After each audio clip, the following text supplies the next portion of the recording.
who is this year's Jamaal Williams? That's what we're going to talk about in today's video. But as always, if you could like the video and subscribe to the channel, that would be fantastic. We're going to be here all fantasy season helping you win a championship. Joined by my brother, Brian.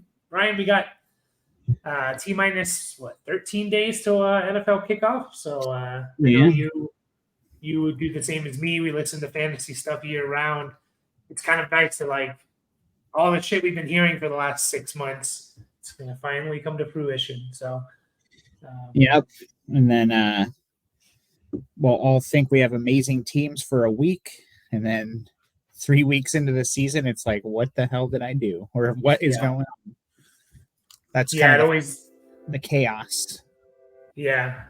Yeah, it always seems to play out that way. And yeah, my team's awesome. And then, yeah, it's nice because I like this time of year. I like the first few weeks of fantasy because everyone's still in it and everyone's excited and thinks they can win it all. But then that quickly dies out once October hits.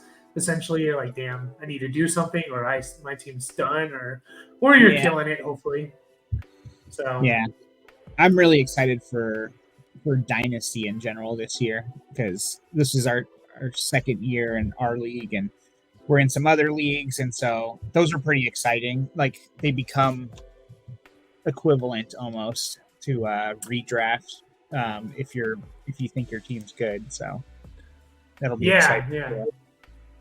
Yeah, I'm really excited about just the rookies, and I mentioned it. We really started paying attention more to rookies the last couple of years. I always have, watched college football, but now you have things invested in them, and seeing guys like Tank Dell do well, Flash or E.T. Perry, and it's I liked these guys in March, and it's nice to see them kind of pan out. At least Flash. It's still a long way to go, obviously, but but yeah, Dynasty is exciting. Fantasy is exciting. I'm excited to get this season started. But today we're actually going to look at kind of an interesting video, I think. We're kind of looking at for each position, quarterback, running back, tight end, wide receiver, and kind of trying to find who's this year's blank. Okay, we're taking a guy from 2022 in kind of a unique, interesting situation, and we're trying to find who can kind of do that this year. It will make sense once we get into it, which we're going to do now. With kind of the inspiration of this video for me was who's this year's Jamaal Williams. So the criteria we have for these guys, they do have to follow some certain criteria here. One of them is you got to be considered the team's RB2. There has to be kind of when you think of this player, you think he's clear-cut the second running back. So that eliminates someone like a David Montgomery, for example. I think in that case, he's considered a 1B more than he is a 2, if you consider him a 1B or 1A. You have to be currently being drafted 100th or later. This is Fantasy Pros ADP. So this is round 9 or later. So that eliminates not only David Montgomery, but eliminates someone like A.J. Dillon. Also Jamaal Williams himself, who I kind of wanted to put on this list again, but who's this year's Jamaal Williams? It's just Jamaal Williams again, but he is being drafted in the top 100. So you have to fit those two criteria. And then kind of a subjective one, not really considered explosive or super athletic. That's just kind of thrown in there. We can bend the rules on that one a bit. But the first two for sure. And we're trying to find a guy who who can be a top 15 running back, not because of injury to the starter, right? If it was based on injury to the starter, this list would be never ending. But a top 15 running back, mostly due to scoring a lot of touchdowns and not an injury to the starters. So if you remember, obviously, and most people do, Jamaal Williams, he was I think a top 10 guy actually last year in half PPR, which is kind of what we base everything on. He was RB8. So anyways, Brian, is there someone that comes to mind that could be this year's Jamaal Williams for you? So I went with Zach Charbonnet. Because you laid out those 3 qualifications, and I think all those qualifications, the opposite of those applies to Ken Walker. Ken Walker is considered the RB2, or sorry, the RB1 on the team. He is being drafted before round 9, and he is considered to be an explosive player in general. That's kind of how It wasn't just that, but that's kind of how he made his season like super relevant last year, was like a lot of like these big explosive plays. But Seattle obviously didn't feel that he was the guy 100%, that like they needed something else behind him. And I've heard them kind of talk about, I've heard the talking heads kind of mention that Ken Walker was really inefficient on the goal line in the green zone, especially. And we kind of looked up some stats and like kind of like looked up that stuff. And so basically, like Seattle goes out, spends another second round pick on another running back. And we know Pete Carroll loves to run, even though they are very much set up to throw with all their nice, awesome receivers there. And Geno taking a big step forward last year. But I think they brought Charbonnet in for a reason, because they saw the inefficiencies in Ken Walker's short game. So I do think he will play behind Walker. I think he does have the goal line role. I wouldn't be surprised if he gets that. And, he's going to get some work too. Like, he's not only going to play in certain situations. Like, I think he'll be a good complement to Ken Walker's explosiveness. Yeah. So the numbers that we kind of looked up, just real quick about Ken Walker last year, he had 16 rushes inside the 10, inside the 10-yard line. So basically goal to go. Yeah. What's that? The opponent's 10-yard line, yeah. Yeah, the opponent's 10-yard line. And he only got 7 total yards and 2 touchdowns. So basically, he was getting shut down quite a bit, like over in that area. Like he wasn't he wasn't the hammer to like punch it in. So I'm kind of thinking that could be Charbonnet's role, like in addition to other things. So I could see him finishing in the top 15. Yeah, definitely. I mean, even if he finishes like 18 or something, you're happy. Like, we threw 15 out there, but he can easily be a top 20 guy for sure. It's interesting, like that whole Charbonnet, Kenneth Walker situation. I did go back and look at like from 2010 when a team drafted a running back in the first or second round, when they already kind of had an established guy there. And basically no running back that rookie year did anything, that rookie running back. And even with Seattle, there's been a few cases. There was a guy named Christine Michael, who was a second-round draft pick. He drafted him when Marshawn Lynch was there, and everyone thought he was the next coming, did nothing. Rashad Penny is another guy. He was drafted in the first round, and Chris Carson was there. He wasn't established either, but Chris Carson, Rashad Penny had like 95 carries his rookie year, and he was actually healthy. It was his most healthy year. He played in 14 of 16 games, and they just didn't use him. And then Kenneth Walker last year with Rashad Penny there. Rashad Penny was doubling the amount of carries that Kenneth Walker had the first 4 weeks until Penny got hurt. So I don't know. It's interesting, but yeah, I mean, Charbonnet is a really good value. He is, according to ADP on Fantasy Pros, going 103. So he fits that qualification for sure.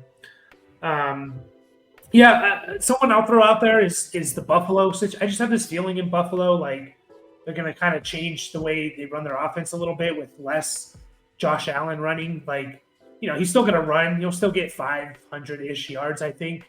But I can see him dropping 200, 250 yards. I can see him dropping and not getting these, like, these goal line touchdowns as much. He still will. But so a guy like Damian Harris or Latavius Murray, whoever's going to be in that role, I think has a sneaky chance of really producing. And I feel like, James Cook, I am excited about, but I do feel like he could be more like the Swift role, where like he only gets 10 to 12 touches, but he's super efficient with it. And then these guys like Damian Harris, Latavius Murray are just like pounding it up the middle. They end up getting 800, 900 total yards and double-digit touchdowns because they're on a really good offense. So yeah, I think I was just going to say an important note to that too is, you got to spend a 10th round pick on Charbonnet, Damian Harris and Latavius Murray are they're probably going undrafted, so you could basically get them in the 15th round or something if you really wanted to. I'm assuming. I don't actually know that, but actually Harris is 111th. He's only really? 8 picks behind Charbonnet. Yeah, it was surprising when I looked that up too.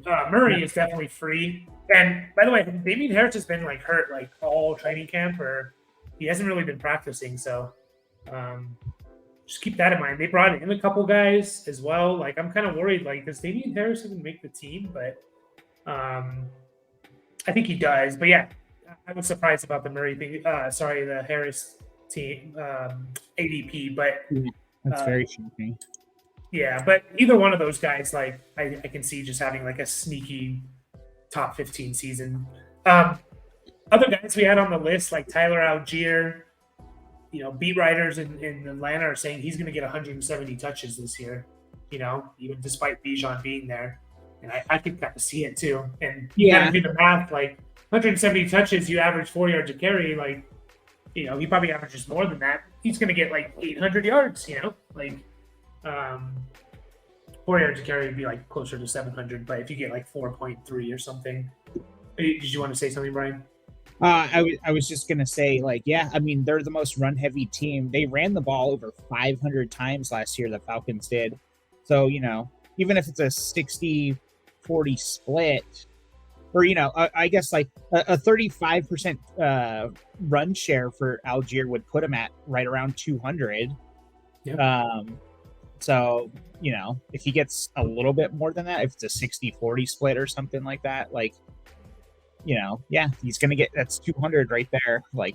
And we know what guys can do with that. So yeah, I have this weird feeling of just how the running back trends are going with no value, not valuing. Something has to change with the value of running backs, and I think one sneaky way of changing it is you start using your stud running backs as more of just a versatile weapon rather than just 25 carries in between the tackles, and that's how they get worn down and injured. And you use them more like a Deebo Samuel. It's all right, Bijan, you get 20 touches or 18 touches, but half of them are coming in the receiving game. We're saving you those in between the tackle runs, and you start to see more Cordero Patterson's, Deebo Samuel's type of players with these stud players. I don't know. It's just a theory, but something to keep an eye on. So yeah, I can see Algier doing that.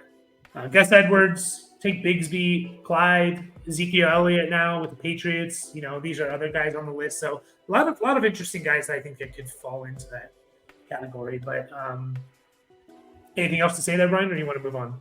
No, I think that's good. Yeah. Kind of a negative one in the next one is who's this year's Diontae Johnson. So Diontae Johnson in half PPR, he was drafted in the top 24. I think he was 21, wide receiver 21. And he fell out. He was actually wide receiver 39. So he wasn't even a top 36 receiver, a wide receiver 3, despite playing every game. So he was not injured. He played in every game. So this is a really, really hard thing to do. PPR, he was much better, but even then he was still wide receiver 28. He wasn't even a wide receiver 2. So what we're looking at here is just basically one of the receivers being drafted currently in the top 24, who has essentially the biggest chance of busting without missing more than a couple games, right? You don't want to just count for injuries. And the only qualification besides being drafted in the top 24 is kind of have to have a proven track record. So it basically just eliminates Christian Watson. Since Christian Watson doesn't have that, I think he would be an easy choice because he's not really proven. So I kind of eliminated him. So we're looking at 23 guys from Justin Jefferson down to DeAndre Hopkins. Did you have a guy that you're maybe slightly worried about, Brian, that could fall out of, let's say, the top 30? Yeah, I picked a couple, but I'm just the guy that I really think has a decent chance of doing that is DJ Moore. I don't know, I think he's I love getting him on my teams as my third receiver because he could be that guy for Chicago. I think we're getting a little too hyped up as far as AJ Brown and Hurts did it last year, and Diggs and and Josh Allen did it the year before, or a couple of years before that. So like the idea being like you get these running quarterbacks, number one receiver, and then everything is fixed all of a sudden.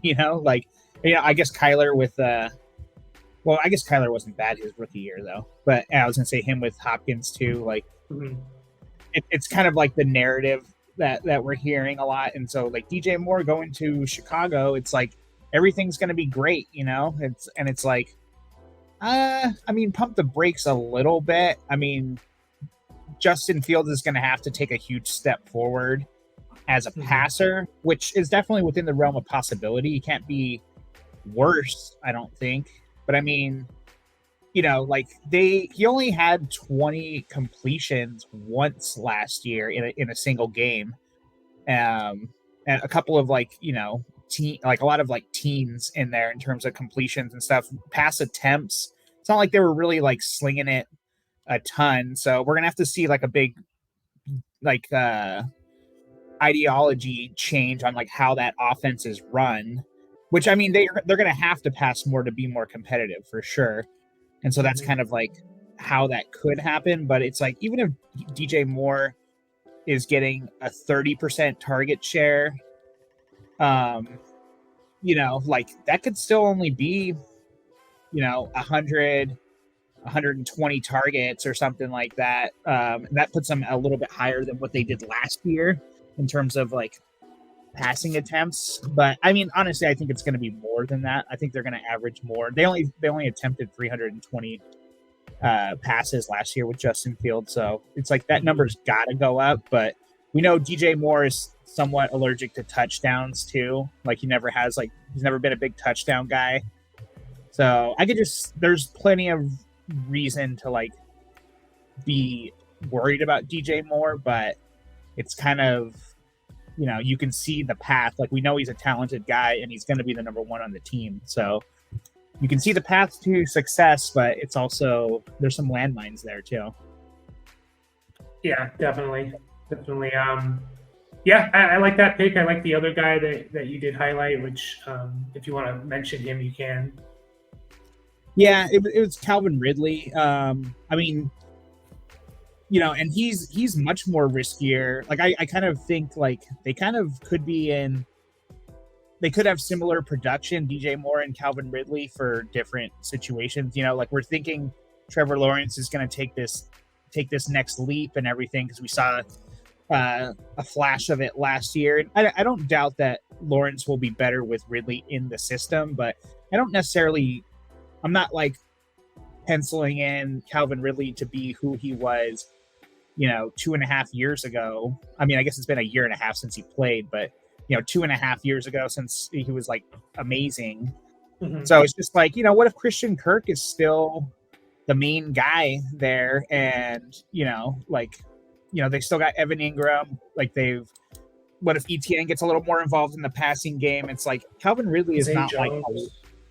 Zay Jones is playing in 2 receiver sets. Well, I guess that's with Ridley, but that's just preseason stuff. But yeah, it's just kind of like you can see the path. Like I don't think he's like a lock for like 140 targets coming in. And I don't know if anyone's really saying that like as like a volume guy, but we know he could be really good. But I mean, the guy hasn't played for a while, and we're kind of expecting a lot from the Jacksonville offense in general. And that could come back to bite you. It's like maybe have a little bit more tempered expectations.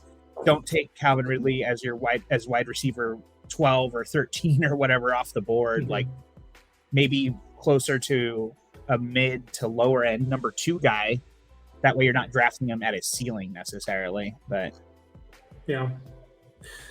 those are both good choices. Yeah, the only other guy I would throw out there, well, there's a couple guys. DK Metcalf was someone I was thinking about choosing. This was before JSN got hurt. Now with JSN probably missing at least a few weeks, and then he kind of rookie, got to get acclimated. I think it's kind of hard to see that from DK Metcalf. And then I mean, someone like a Terry McLaurin, it's tough to mention it now because he's injured too. So that kind of goes against what we're trying to say.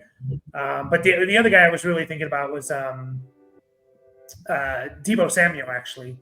about him possibly. I don't think it's going to happen. I think he's going to smash him really high on Debo, but I can't ignore the fact that there's a bunch of mouths to feed in that San Francisco offense, and like theoretically, like could Debo be the third best, third most targeted player on that team? Yeah, behind like an Ayuk and a McCaffrey or something, So I can't ignore that, but I don't think it's going to happen. This is a really hard thing to do. Really, really hard thing to do. Go ahead. Yeah. I was going to say another one to throw in there too. I thought you were going to mention him is Amari Cooper. It's just going to be kind of interesting to see where, again, like he kind of has a situation sort of like Ridley, but on for a different reason as far as like it's his quarterback and not him, where it's like, well, let's see if Deshaun Watson actually comes back to form, doesn't play like garbage, make sure that, it seemed like Watson kind of liked Donovan Peoples-Jones a lot last year, and they brought in Elijah Moore not for nothing, so it'll be kind of interesting to see if Amari Cooper is like that obvious number 1A guy like he was last year on the team, or the number one guy, or will he be more of like a 1A, 1B situation, or, like if Watson crumbles, that could spell a lot of bad news for Amari Cooper. Yeah, I guess if you don't believe in Watson, then he's a prime target. I generally do believe in Watson, and I just don't think the competition there. Like you compare the competition to like Ridley, I think there's a little bit more competition there. Or they didn't pay Deshaun Watson $200 million to not throw the ball a bunch, in my opinion. So, but yeah, I mean, if you don't believe in Watson, then for sure. But yeah, we'll move on to the tight ends if you're cool with that. Yeah. Cool. So this one's who's this year's Evan Engram. So we're back on the positive spin of things. Basically a veteran tight end who kind of had an unexpected top 7 season. I know Evan Engram, his rookie year, did have a top 5 season, I believe it was, but that was in 2017. No one was expecting Evan Engram to have do what he did last year, to have it be a top 7 guy. I think he was being drafted as like the tight end like 33 or something ridiculous. When I went back and looked, it was like he wasn't even in the top 32. There's 32 teams, 32 starting tight ends. He wasn't even in that. So that's how like low people were on Engram. So in order to kind of qualify for this, this has to be going into your 4th year in the league, 2023 being your 4th. And then either you've never had a top 7 season, or maybe you had one, but it was like pre-2020. And also you're being drafted outside the top 12. So that eliminates like a guy like Cole Kmet and David Njoku, which I think would be pretty easy targets for this one. But those guys are both being drafted as top 12 guys. So, Brian, who do you have? A veteran tight end who's never had a top 7 season, who could have kind of an unexpected top 7 season? Yeah, I think so. I put a couple of guys on here again, but I'm gonna go with Hayden Hurst. I think he's a good target for a late round tight end. He's on the Panthers now. Sorry, I just had the depth chart up here, but like basically he doesn't have a lot of competition between DJ Chark is hurt right now, so everyone's kind of thinking like, is he the guy? Is it Adam Thielen? Is he the guy? Like, is there no guy in Carolina? Plus they got the rookie Jonathan Mingo, so it's like you got DJ Chark, Adam Thielen, Jonathan Mingo in front of you. It's like Hayden Hurst could be the target leader, or what's that? No, I was saying not much great competition there. Okay, I thought you were telling me I was freezing again or something. No, but not much competition in front of him. He could easily be the number 1 or number 2 guy on the team. Like, we're not expecting a lot from the Carolina offense, but that's all right. Like he could be Bryce Young's little safety valve right there. Get the ball out quick, dump it off to Hurst and stuff. So I could easily see him getting in the top 7. Yeah, no, I like that one for sure. Like, and you just kind of look at like the top 7 the seventh tight end last year was Cole Kmet, not by average, but by total points. And here's Cole Kmet's stat line: 50 catches, 544 yards, 7 touchdowns. Hayden Hurst has had a season very similar to that: 56 catches, 571 yards, and 6 touchdowns back in 2020 with Atlanta. So he's had a very similar season, and he was tight end 9 that year. So I can definitely see that. And I think there've been reports about him being targeted a lot by Bryce Young and stuff like that. So he could easily be the second most targeted player on this team. So maybe the first, but I think maybe an injury or two would have to happen. What's his ADP, Mike? Good. His ADP is he's being drafted as the tight end 24, almost 200. Wow. No, sorry, that's Michael Mayer. Even further down, tight end 26, 199. So basically, that doesn't make any sense. How is he going to go after Michael Mayer? A rookie rookies, people like the rookies. Yeah, I mean, wonderful. Sam Laporta, Musgrave, Michael Mayer, all those guys. Kincaid. Yeah. I mean, I think he's a sneaky play for sure, and you don't even have to invest anything, or you can invest literally your last pick in him. So I like that for sure, and I like the other guy you highlighted, who probably would be my choice if you want to mention him. The reason I pivoted from him, I thought Hayden Hurst was the more interesting guy, especially now, because I knew he was going late. I didn't realize he was going literally barely within the top 200. But the other guy I highlighted was Tyler Higbee, because again, he kind of has a similar situation. There's Kupp in front of him, and then it's they got Van Jefferson and Ben Skoranek and Puka Nacua and stuff. There's not a whole lot in front of him besides Kupp. They don't necessarily have a strong pass catching running back or anything in Cam Akers. Not that he can't, but it's just you could definitely see the path to Tyler Higbee being the second target on his team easily. And that's always really important for tight ends in general, but I mean, he's involved in the offense in general.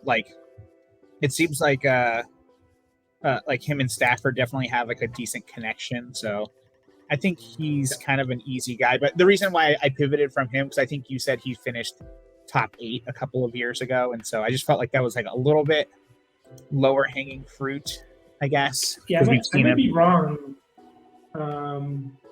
He finished top 8 a couple times, I think. Top 8, he was 8th overall in 2019, and then I think he also in 2021. He was 14th in 2021, and then last year he was 9th.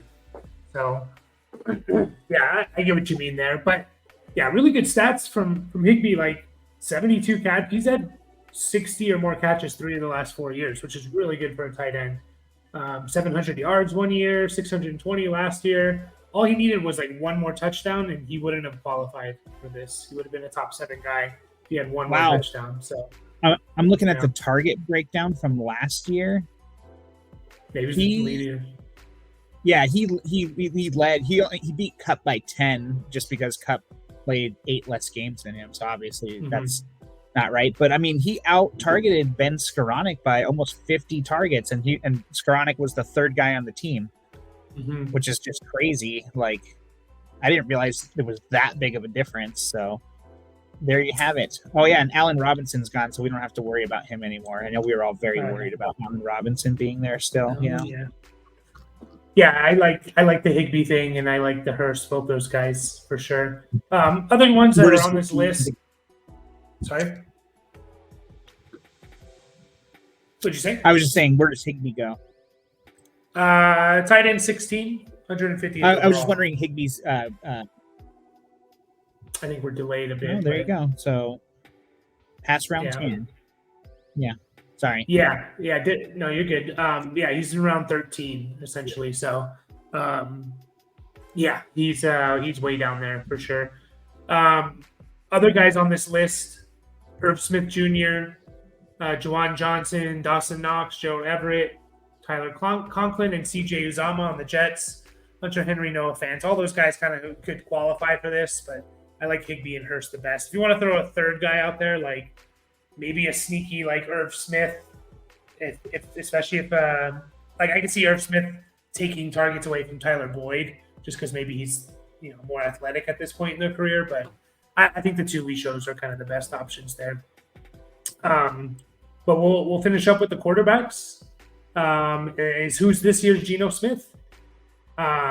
Basically a veteran quarterback that has a top 5 finish. That's where Geno Smith was last year in total points. Was top 5. Kind of had to go lax on the qualifications here, or else we wouldn't really have anyone. But essentially, this is your fourth year in the league. You're currently being drafted outside the top 12. You've never had a top 5 season. Now, Geno was not even being drafted, which is, but if we did that, we would have like no one on this list. So, Brian, who did you choose for this one? I think there's kind of 2 good answers here. I think, I wonder who your second one is. I think it obviously, if you have a rushing floor, that definitely helps things out. So I think Daniel Jones is kind of an easy one here. Like, I know you're not super, well, I don't know if I'm super high on him either. It's just kind of like, yeah, like I can see it. I can see him getting in there just from that rushing floor. He ran for 700 yards last year, which is awesome. Like, I don't know if we can necessarily expect that again, but it wouldn't like be completely outside of the realm of possibility, I don't think. But I'm kind of interested to see if he takes touchdown category, because he basically had 20. I think it looks like he had 22 total touchdowns, 7 of those on the ground, 15 through the air. He's never been a big touchdown passer guy. So, but I think those numbers could go up a little bit at least. I know everyone's excited about Darren Waller in general as like a receiving weapon for Daniel Jones. So I hope that comes to fruition. They get Barkley a little more involved in the passing game too, and throw to one of their 14 slot guys. Wait, are they the ones with all the slot guys? Yeah, they are. I think they have like decent receivers on their team, like not really like that standout stud, but I don't know if you necessarily need that, and that might be able to work to Daniel Jones's benefit, not having the obvious go-to guy. If you can kind of spread the ball around and have these guys make some plays, I can see it. Yeah. No, I know you mentioned I'm not necessarily high on Daniel Jones. I'm not high on him. Like, I'm fine. My only, like, when you compare him to other guys going around him in ADP, it's just like my only concern with Daniel Jones is he hasn't proven he can do it with his arm. And so what if he pulls a hamstring or a groin and he can't run that much? Can he give you fantasy production with his arm? What if he gets concussed and they stop running him? Things like that.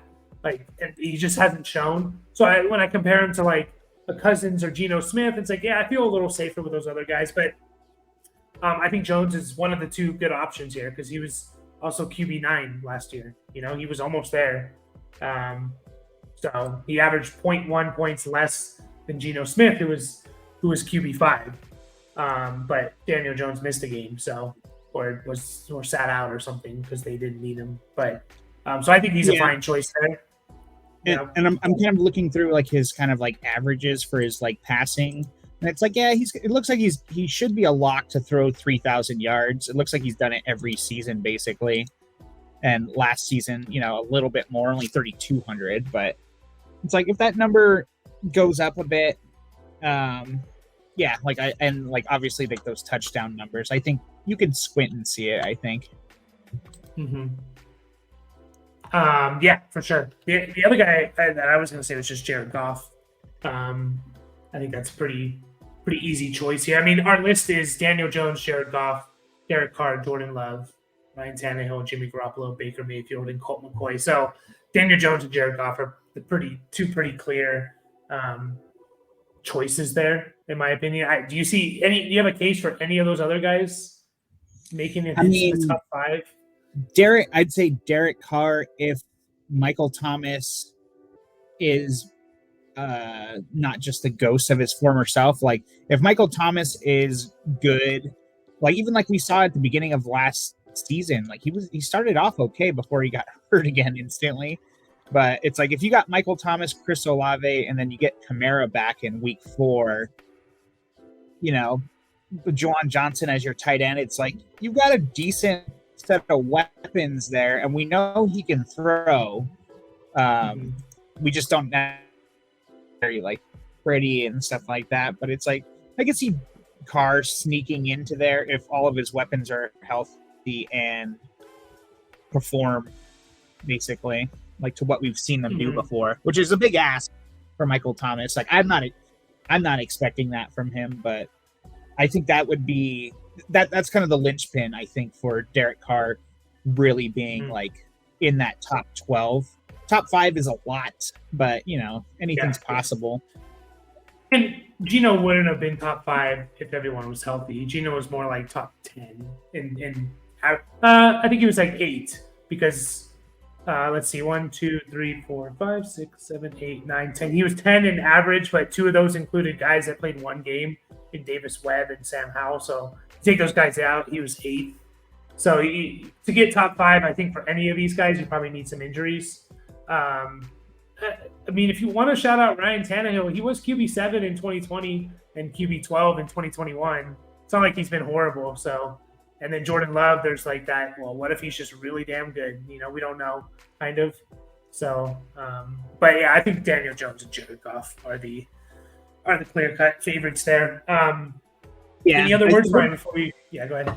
I was just gonna say, didn't the Tannehill thing come on like a bunch of didn't he get like a bunch of rushing touchdowns a few years in a row or something? Yeah, he's always been. He was a former wide receiver in college. He only played quarterback like a year or two. So I don't think that's out of the realm of possibility even this year because everyone sells out to stop Derrick Henry and then he just does a play action bootleg and just walks in because everyone's trying to stop Derrick Henry. So yeah, I mean his Tennessee career, he's had 20 total touchdowns. So it's not like a one-year fluke. He had 4 when he took over for Mariota, and then 7, and then 2 last year. So, it wasn't like a fluke year necessarily with that. But that's the Derrick Henry effect. But yeah, we'll finish up there.